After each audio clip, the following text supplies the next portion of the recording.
Assalamualaikum warahmatullahi wabarakatuh. Alhamdulillah, alhamdulillahirabbil alamin. Assalatu wassalamu ala asrafil anbiya'i wal mursalin. Sayyidina wa maulana Muhammadin. Asyhadu an la ilaha illallah wa asyhadu anna Muhammadar Rasulullah. Allahumma salli ala Sayyidina Muhammad, Muhammadun musabihil wal ikhram, ya wal jalila wal ikhram.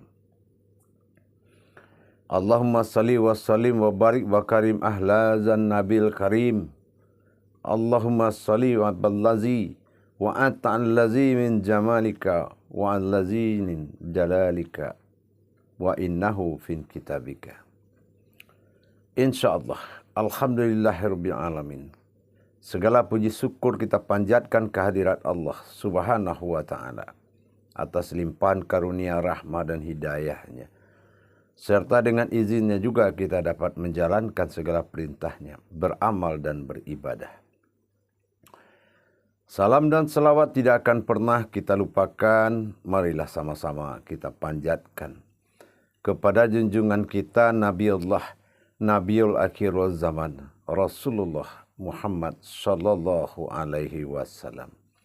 Atasnya kalimahnya dengan mengkalamkan Allahumma sholli ala Sayyidina Muhammad wa ala alihi Sayyidina Muhammad. Alhamdulillah para jemaah, para hadirin, para pemirsa sekalian yang menonton channel Buya Pasaman Timur. Bertemu lagi dengan saya, Guru Mursyid Syekh Nur Muhammad Buya Irwan Maulana Al-Khalidi, Sumatera Barat, Jakarta. Dalam makom majelis zikir Ma'rifatullah, insyaallah selalu hadir.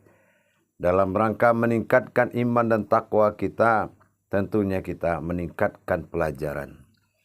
Belajar, beramal dan beribadah dengan ilmu pengetahuan itu adalah solusi. Tidak ada yang bisa menambahkan suatu amal dan ibadah kita kecuali telah berilmu atas kehendaknya. Atas berilmu dan berilmu lagi, selalu belajar dan belajar. InsyaAllah. Baik para jemaah, para hadirin sekalian. Pada waktu yang kesempatan yang dimuliakan Allah ini, saya akan berbagi wawasan dan ilmu pengetahuan tentang kehendak Allah yang disebut dengan iradatullah. Seperti apa yang dikehendaki Allah dan Allah yang menghendaki. Tidak sedikit dalam Al-Quran itu, termasuk Al-Baqarah ayat 269. Setiap apa yang Allah istimewakan adalah Allah menghendaki seseorang. Seperti apa yang dikatakan iradat atau kehendak tadi. Padahal kita sudah mencoba berdoa, berzikir, tapi ternyata belum diijabah oleh Allah. Di mana letak permasalahannya? Kita coba sholat malam, segala sunnah, apapun sholat sunnah kita kerjakan, tapi tetap belum diijabah oleh Allah. Banyak kejadian seperti itu. Berbicara soal kehendak iradat, pasti berdampingan kalimat ini dengan Allahus Samad. Nah, Allahus Samad dengan iradatullah adalah satu makom dalam bentuk pentajalian. Apa yang dikatakan satu makom? Dikatakan satu makom. Setiap seseorang bermohon dan berdoa kepada Allah, sekuat kuat doa, sekuat lagi iradat dan kehendak. Kalau belum Allah kehendaki doa kita, belum Allah kehendaki apa yang kita mau, tidak akan pernah terjadi. Apa hakikat daripada iradat tadi? Apa maksud daripada iradatullah itu? Baik para jemaah sekalian.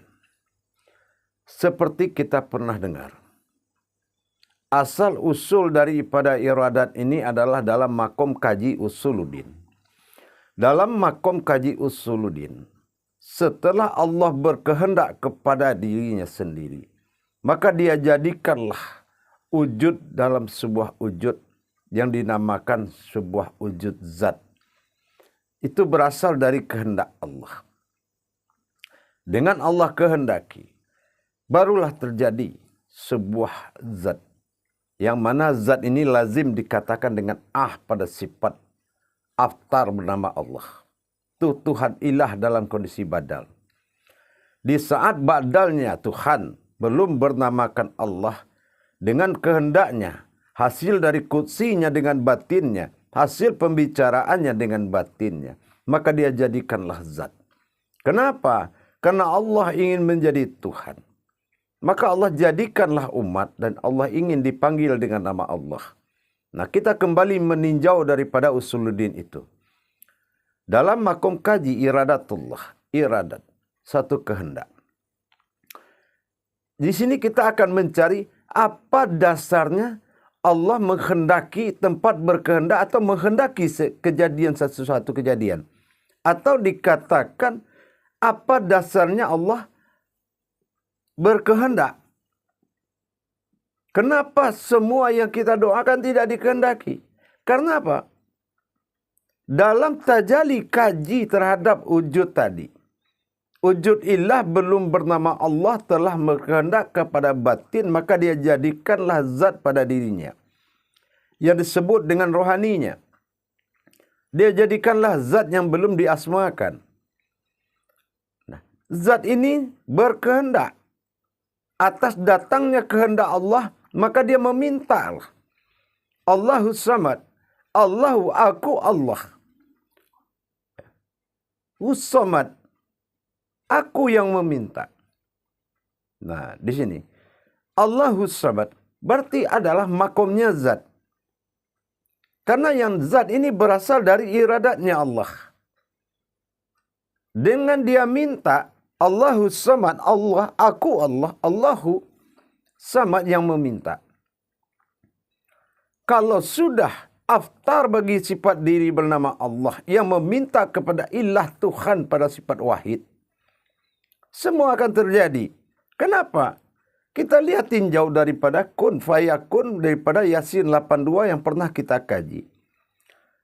Dengan kalamnya dia jadikan sifat aku bagi diri dia, maka terjadilah sifat dia. Maka dalam kajian ini tidak ada bedanya. Ternyata di Allahus Samad tadi, itu adalah maujud dasar Allah berkehendak. Yang buah kehendak Allah adalah Tuhan ilah berkehendak daripada aftar azad yang dijadikan. Berarti makom doa adalah adanya berdirinya makom iradah itu sendiri pada diri kita. Nah, setelah itu kita paham para jemaah. Tuhan ilah billah pada sendiri pada batinnya.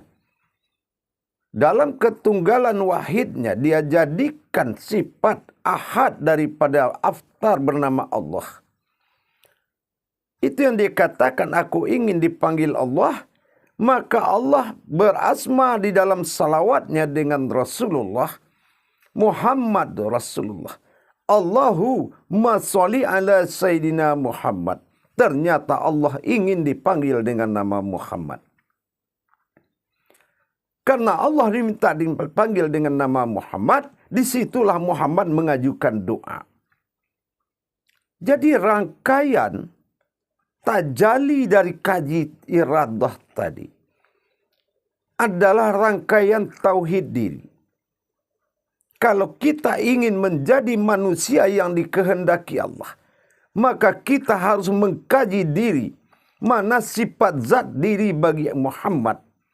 Dan maujudnya nur bersapaat menjadi Muhammad. Berkodrat sebagai Adam. Itulah yang bisa berkehendak kepada Allah. Dan itulah yang dikehendaki oleh Allah. Maka kalau kita memiliki suatu keinginan dan kita ingin diperhitungkan oleh Allah, jangan lupakan berwarisnya Muhammad pada zatnya Allah. Berwaris Muhammad pada rohani yang berasal daripada zatnya Allah. Maka zat Allah ini dengan hayat yang diminta oleh zat tadi. Apa permintaan zat kepada Allah?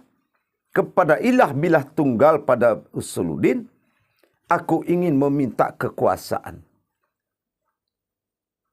Maka Allah jadikanlah Ruhul Azamah, sumber dari semua nyawa itu ada, yaitu nur. Dikala itu belum disebut nur itu nur siapa. Nur inilah yang menjadi semua jadi. Nur inilah yang menyebabkan semua hayat itu jadi. Ruh berasal daripada nur. Nur berasal daripada zat.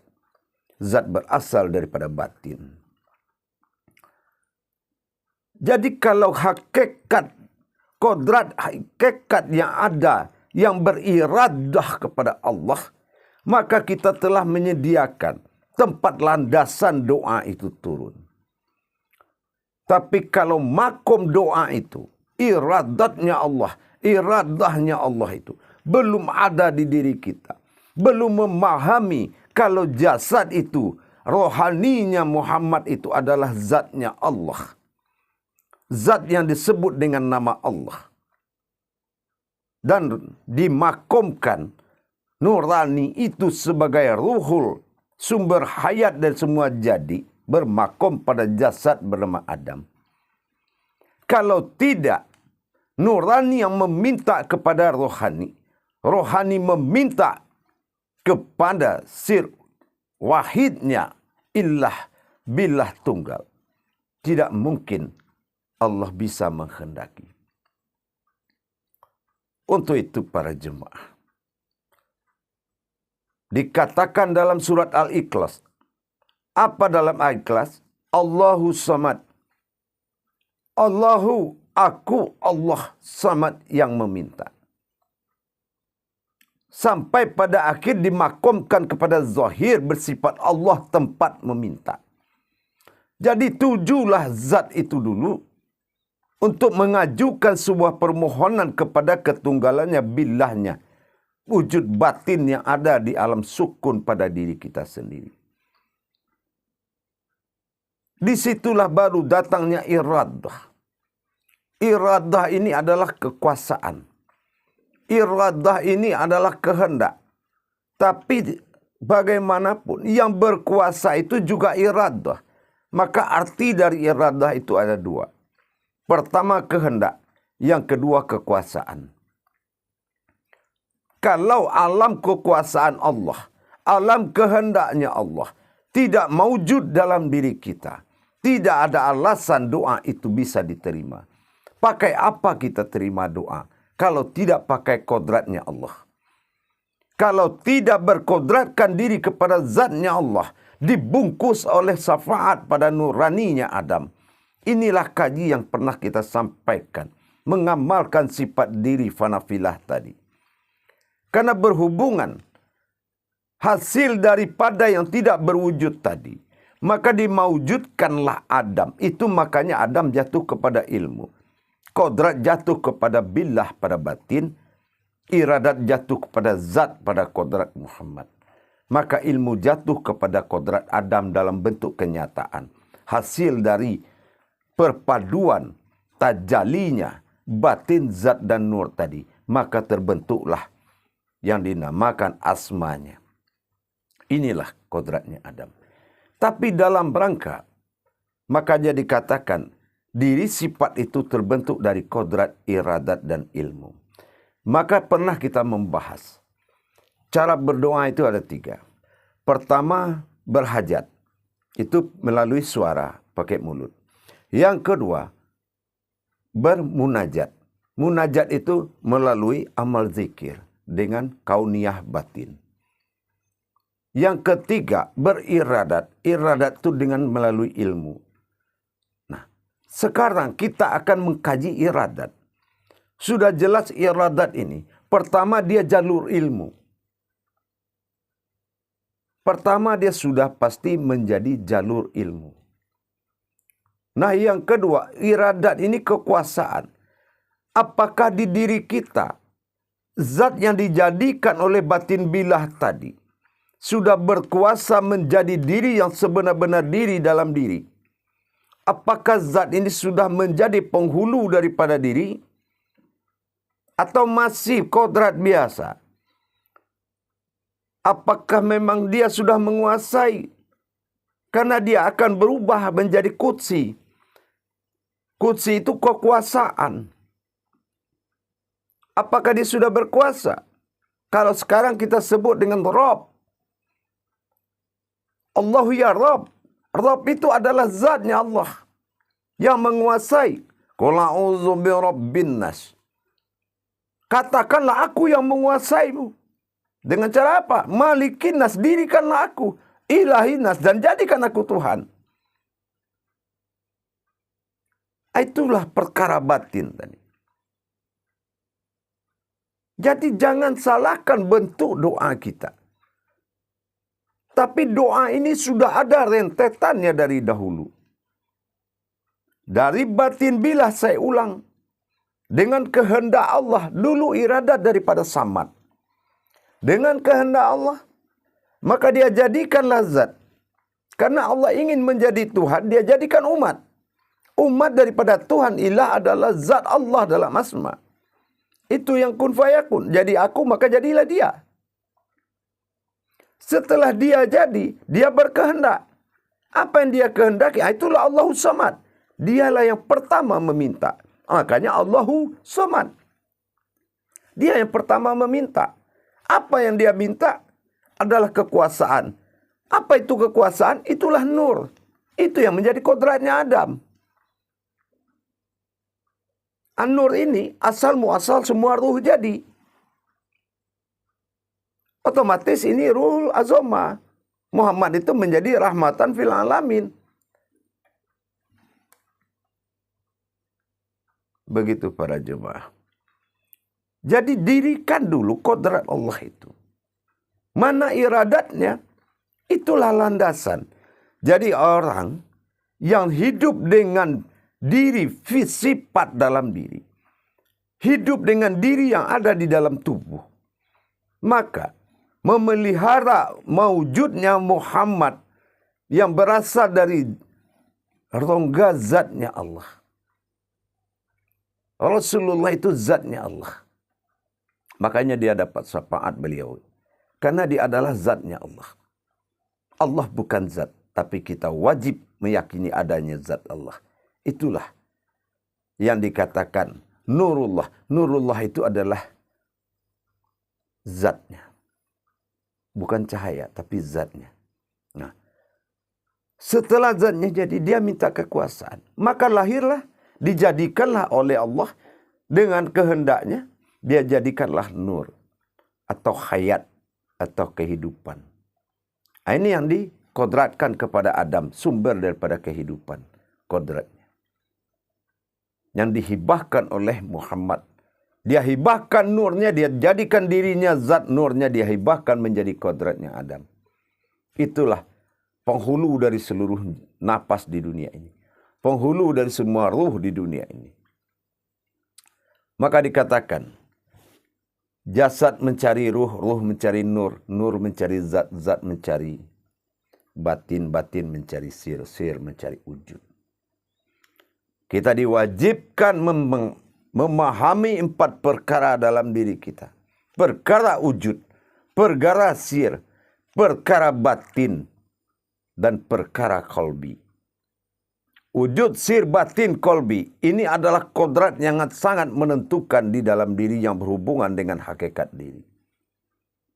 Adanya zat batin pada kolbi, nur. Maka jadilah sebuah batang tubuh bernama fisifat. Inilah doa yang tidak bisa Allah hindari. Tuhan bila tunggal, yang disebut ba'dal tidak akan menolak permohonan kekasihnya. Aftarnya zatnya sendiri. Maka daripada itu para jemaah, mari kita tingkatkan pemahaman diri kita. Bagaimana Allah berkehendak atau menghendaki. Bisa jadi kita ini sudah ada sesuatu yang dikehendaki Allah. Tapi kodrat iradah itu tidak ada. Batang tubuh Muhammad itu belum menjadi zatnya Allah di dirimu. Dan maujud yang dituntut oleh Allah, aku ingin dipanggil Muhammad, itu belum hayat. Jadi jalur doa itu pasti macet. Karena kodratnya ini belum tersusun dengan rapi. Maka daripada itu, mari kita berbenah diri kembali. Kita mengenal kembali. Mendirikan iradatnya Allah. Tempat Allah berkehendak. Tapi kalau sudah berwujud Muhammad itu doa. Disampaikan mendoa itu ke alam zatnya Allah, ke dirinya Rasulullah. Kepada zatnya Allah. Maka dikatakan Allahu Somad setelah aftar berdiri. Tapi Allahu Somad di kalam, dibilah, di tunggal wahidnya Allah. Itu dia meminta, aku yang meminta. Tidak boleh datang siapapun ke ketunggalan bilah ini. Kecuali dirinya sendiri. Yaitu zatnya yang berwujud menjadi rohani. Maka majukan rohani kita yang diwarisi dari Muhammad. Yang berasal dari zatnya Allah. Kalau sudah rohani yang berkodratnya zatnya Allah. Yang meminta kepada bilah ketunggalan ilah dalam diri. Tidak ada istilah tidak berlaku. Tapi kalau masih sifat keumatan yang berdoa kepada sifat ketuhanan, butuh waktu dan proses. Kenapa? Kodrat dan iradat Allah itu belum berdiri dalam dirinya. Dan ini bisa menyesatkan apabila doa terijabah tanpa kodrat Allah yang meminta. Para jemaah yang dirahmati Allah. Semua itu ada kiat. Semua itu ada jalan. Tidak bisa kita nekat. Tidak bisa kita memutuskan segala perkara dengan kemampuan kita. Kita katakan kita tidak diijabah oleh Allah. Bukan begitu. Kodratnya yang tidak tersusun rapi, sehingga Tuhan pun sebagai yang asmanya Allah tidak bisa lari dari kebenaran tauhidnya. Kita percontohkan syahadat. Syahadatullah al-malikul hakul mubin sadikul ba'dal amin. Pernyataan tajalli wallah dalam kajian seharian hakikat marifat di dalam dirinya Rasulullah. Setelah dilaksanakan tauhid din, bertauhidnya kita pada sifat aftar. Syahadu an la ilaha illallah wa syahadu anna Muhammad Rasulullah. Maka kita harus menjalani proses daripada tauhid. Tanjakan demi tanjakan, kodrat demi kodrat yang harus dilalui. Membuat mustajabnya ilmu dan mabrulnya doa. Mabrul semua ibadah. Mustajab. Terijabah semua doa. Teratur hayat kita. Kenapa? Kita menjalankan. Jangan kamu bertahan dengan keumatanmu, tapi bertahanlah. Pindahlah kepada kehambaan Allah agar derajat itu naik. Dan apa yang kita inginkan, Allah kabulkan. Allah bersumpah demi katanya. Kalau yang disebut katanya tadi, yang dikatakan oleh Allah itu jadi dalam diri kita, maka kita harus mendapatkan hikmah dari segalanya. Tapi kalau belum jadi kodrat-kodrat itu, maka belum pantas kita mengatakan Allah tidak mengijabah. Bukannya tidak mengijabah. Doa itu yang tidak sampai kepada arasnya. Arasnya apa? Iradah. Kita harus tahu dulu makomnya. Alam iradah, alam tempat Allah berkehendak itu yang belum disiapkan dalam diri kita. Bagaimana akan terjadi sebuah doa, akan mustajab? Kajinya tidak pernah ke arah situ. Kita bertahan berdoa ibarat di balik dinding. Mana tahu orang di sebelah lagi, di balik dinding lagi. Kenapa? Karena pembatas kita dengan Allah itu belum rubuh. Bagaimana kita bisa langsung? Apa pembatasnya? Itulah kebenaran tadi. Kodratnya yang tidak kita pakai di dalam mencapai sisinya. Baik berupa doa, zikir, sholat. Inilah iradah. Kehendak Allah. Mudah-mudahan para jemaah, kalau kita memang benar-benar teliti dalam mengkaji diri, mustahil. Maka dalam artinya, mustahil seorang kekasih menolak undangan kekasihnya. Artinya apa? Kalau kita sudah tahu hubungan hati kita dengan Allah, hubungan batin kita dengan Allah, hubungan diri kita dengan Allah, hubungan hayat kita dengan Allah, mustahil kita menolak panggilan sholat. Begitu juga Allah, mustahil dia tidak kabulkan. Tapi kehidupan kita bukan hayatnya Allah. Ini yang menjadi suatu persoalan. Ini yang membatasi kita, ijabnya tidak terbuka. Ya, salah satu seperti iradah tadi. Makanya kodrat, iradat, ilmu. Jelas dulu wujudnya, kajiannya, posisi kodratnya. Baru ada kita melihat iradah kekuasaan. Apa yang berkuasa di diri kita? Memang apakah sudah kisultanil azim? Wazil manil kadim? Apakah dia yang merajai diri kita atau masih kita? Robnya. Apakah kita masih dikuasai atau kita yang menguasai? Mana robnya? Mana zatnya? Mana hayatnya Allah itu? Maka kalau kita tidak mengerti ke situ, kita tidak pernah merasa dikuasai. Inilah kajian. Kalau Allah sudah berkehendak, tidak ada yang tidak jadi. Semua pasti jadi. Tapi tempat berkehendaknya yang tidak didirikan. Kita tidak cepat menanggapi kajian. Kita hanya cepat menanggapi apa yang kita sanggup. Tapi kita tidak pernah berhadapan dengan suatu kemampuan. Tapi kita merasa tidak mampu, merasa tidak butuh, tapi kita berdoa, itu namanya munafik. Kalau mau cuekin sekalian, jangan pakai berdoa-doa dalam hidup. Tapi kalau kita butuh, kaji. Kita harus mencari kodrat-kodrat yang berhubungan dengan Allah. Itu salah satu iradat tadi. Baru muncul kenyataan. Kenyataan itu yang dinamakan ilmu. Ilmu itu ada 3. Pertama adalah keajaiban. Yang kedua adalah keramatnya. Yang ketiga adalah mewujudnya. Itulah Adam. Kodrat dan ilmu bagi Allah. Al-ilmu juga sifat daripada Allah.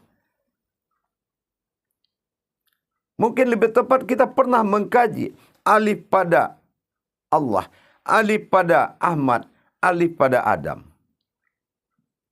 Jadi sisi-sisi ketuhanan dari 3 kodrat ini, itu wajib dibangun. Sir-sirnya wajib dibangun.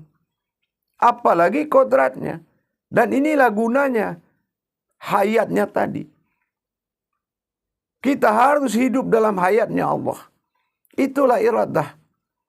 Jadi kalau kita tidak dikabulkan, ilmu tidak dimustajabkan. Kenapa? Meskipun kita ibarat berpakaian, kantong itu kita tidak punya. Mau disimpan di mana? Perjanjian kantong itu menyimpan tempat sesuatu yang kita pentingkan. Uangkah atau apa? Itu kita tidak punya.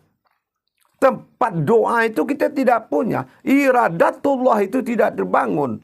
Kodratnya iradat itu tidak dibangun. Kita tidak hidup dengan kodrat itu. Hubungan kita dengan Allah itu adalah doa. Salat juga doa. Hubungan kita adalah samadullah. Itulah. Ternyata kodratnya seperti itu. Ilah awal daripada diri. Allah awal daripada sifat.